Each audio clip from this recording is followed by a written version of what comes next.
তো hello guys, আমি হলাম বলছি ছোট্ট বলে। তো আজকে আমি যাচ্ছিলাম অচনাপাড়া, যেতে যেতে রাস্তার সাইডে দেখি যে একটা বান্দর জ্যাঙ্গিয়া খুলে দাঁড়িয়ে আছে। আর আমি ডেকে বললাম, ওই বান্দর তোমার জ্যাঙ্গিয়াটা দেখা।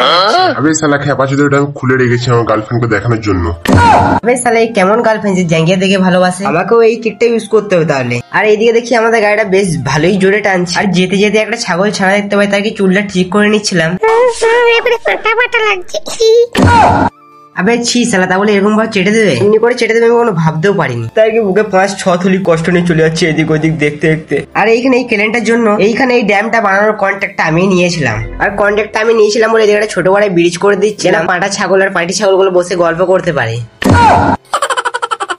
আর এইখানে যে লরিগুলো দেখতে পাচ্ছ, এগুলো আমি ছোটবেলায় এখানে ফাঁসি দিয়ে চলে গেছিলাম, এখনো কেউ তুলতে পারেনি। তো সেটা বড় কথা নয়। আর এই আমাদের রকেটটা ভালোই জোরে টানছিল, তার জন্য বেশি টাইম লাগলো না আসতে। ওই 30-40 বছর লেগেছে। আর এখানে পৌঁছাইতে ভিডিওটা আবার কন্টিনিউ করবো। এই পার্টটা নেক্সট ভিডিও দেখতে হবে।